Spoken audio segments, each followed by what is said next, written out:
Hello everyone, this is Jaideep Shah from KKWIEER Nasik. Today I am going to explain open source embedded systems. Learning outcomes.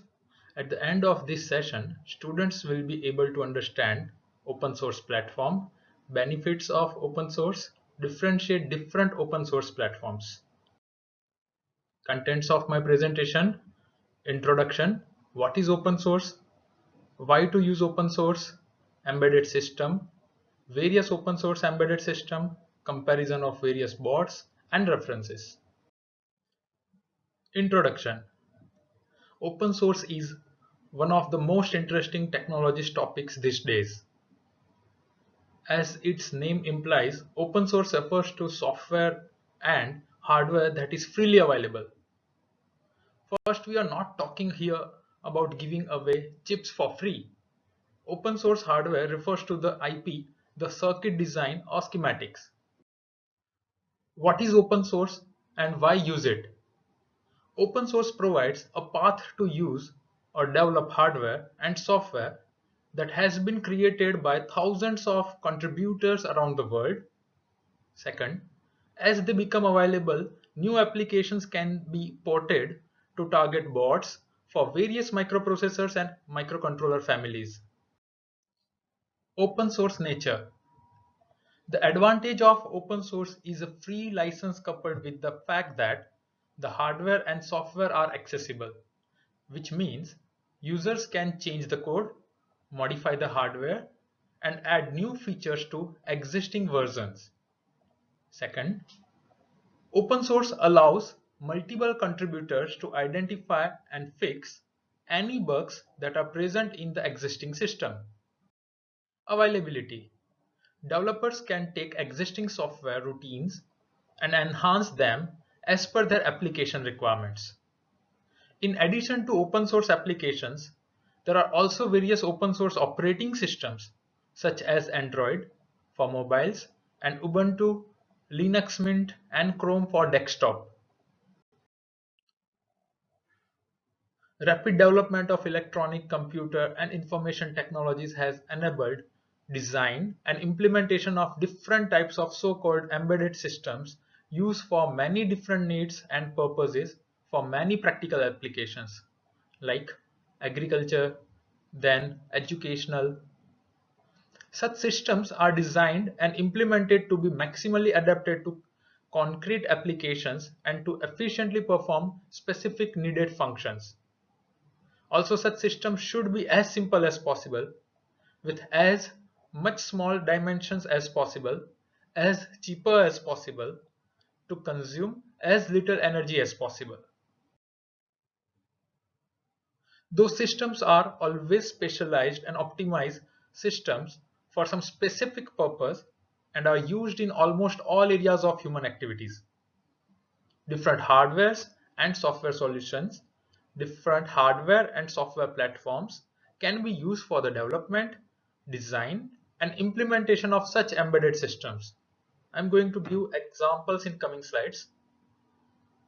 Those are mostly microprocessor based solutions and platforms.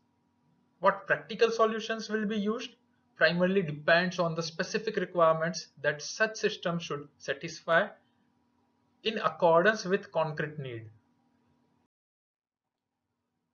What is embedded systems?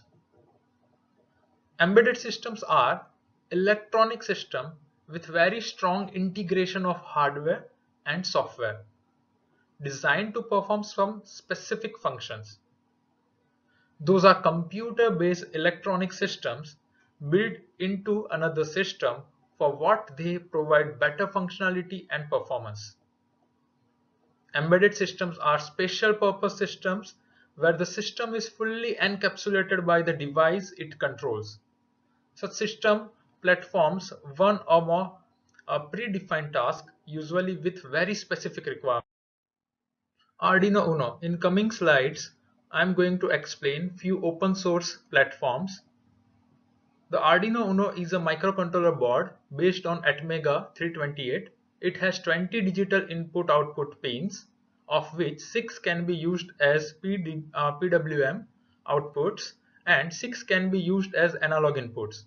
a 16 megahertz resonator, a USB connection, a power jack, and a reset button.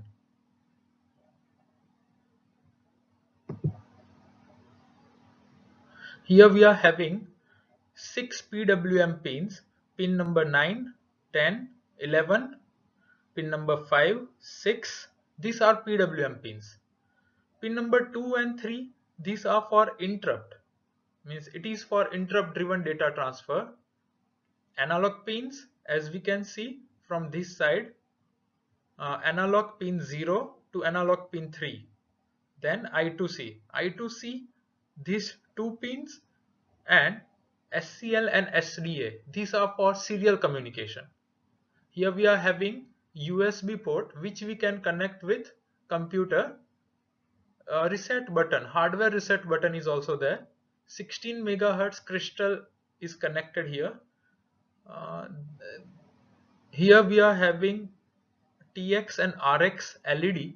When we connect it to USB port of computer and when we transfer data serially, this LED light indicates and it shows us that yes, my data is being transferred to Arduino. Again, here pin number 0 and 1 is for serial data communication. The 5 major benefits of using Arduino starter kits. It is inexpensive. Arduino boards are relatively inexpensive compared to other microcontroller platforms.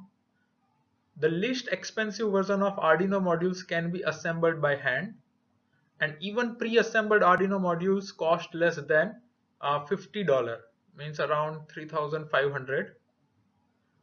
Cross-platform.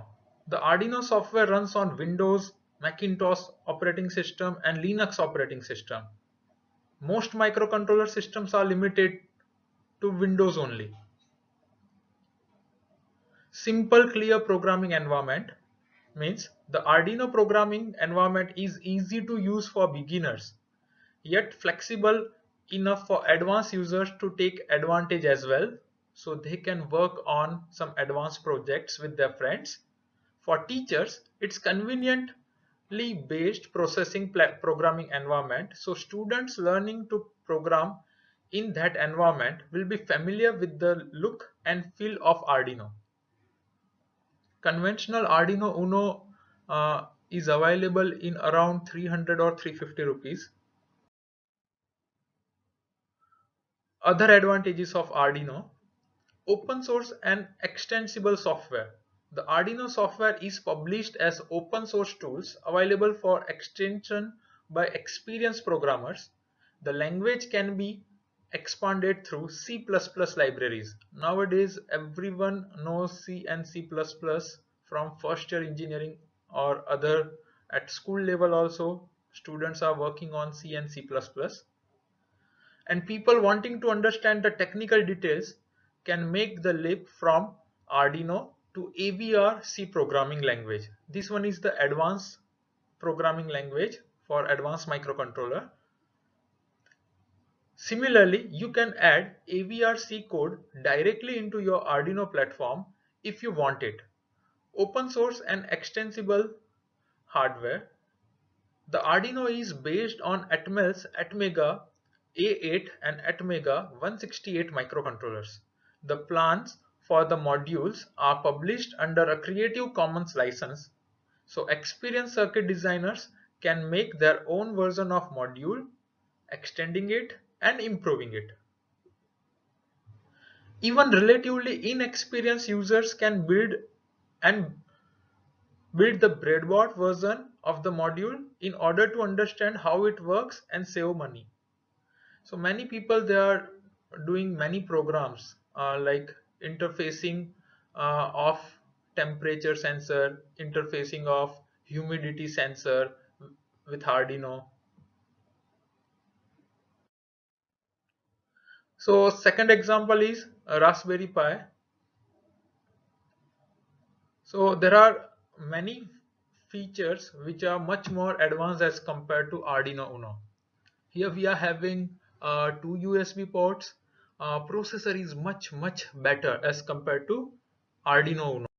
So let us see the features of Raspberry Pi.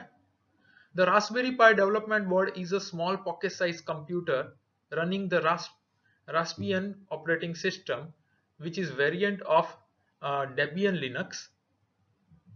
A Raspberry Pi features a Broadcom processor. It is a low-cost embedded board with high reliability. It supports various onboard peripherals like I2C, SPI and HDMI interface, a camera interface, a UART interface, and SDIO for a SD card interface. So these I2C and SPI, these are two advanced communication protocols for serial communication. Again, we are having advantage of HDMI. We can again interface SD card. UART means Universal Asynchronous Receiver Transmitter Interface. The board comes with the software APIs and routines for application programming. It also has OTG for USB application. Third and last example of open source embedded system is Qualcomm Snapdragon. This is single board computer that uses powerful Snapdragon processor from Qualcomm, which is one of the very popular company around the world. It supports various interface like Wi-Fi, Bluetooth and GPS. So as we can see here, here we are having GPS benefit, here we are having Bluetooth benefit. So in case of Arduino, we are not getting this type of benefit like Wi-Fi, GPS. It is well suited for Internet of Things, medical and robotic applications. You can connect a keyboard, mouse and USB interfaces. So it's like a pocket sized computer.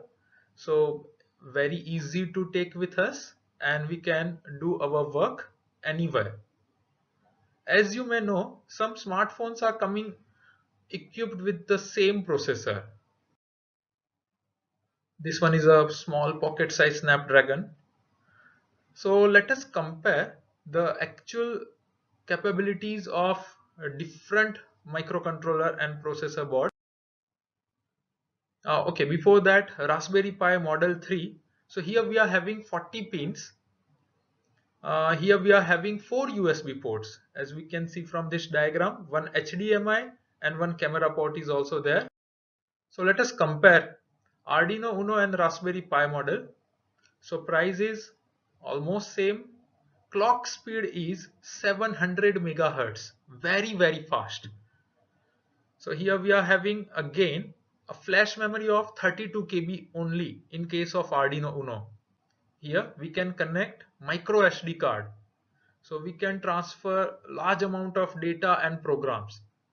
Both they are having USB port, but in case of Arduino Uno we are having only one. Here we are having 4 USB ports. Operating system none. Operating system Linux. IDE. Arduino has IDE. Here it is having Raspberry Pi is having Scratch, idle and anything with Linux support. In this comparison table, I am going to highlight two important points. First, memory 2 KB and here Raspberry Pi 1 GB RAM. Speed in case of Arduino Uno, it's 16 megahertz, very slow. Here we are having 1.2 gigahertz. This type of system is almost as good as our mobile phone capabilities. And another one is 8-bit microcontroller and this one is 64-bit microprocessor. So almost the size of data bus is 8 times. But this one is microcontroller and please understand this one is microprocessor. So it's like small pocket size computer. It uses less than 0.2 watt.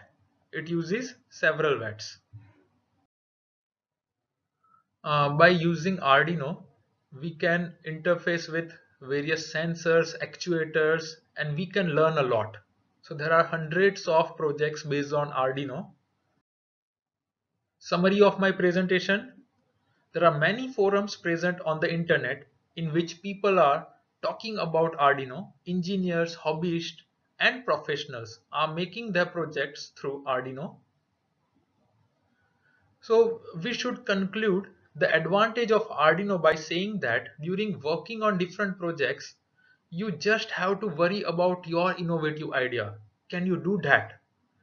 If you are facing some problem, can you use Arduino and solve that problem?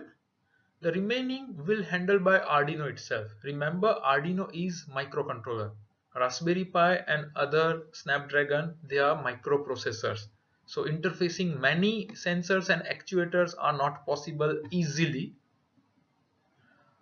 What is interesting is emergence of small cottage industries sprouting up in many unsuspected areas. The new generation of platforms is significantly different as it serves as the incubator of new designers and a new era as transformation of applications serve new and exciting needs. This one is my favorite quote. Empowerment of individual is a key part of what makes open source work, since in the end, innovations tends to come from small groups, not from large structured efforts. These are my references and important links. Thank you for your attention.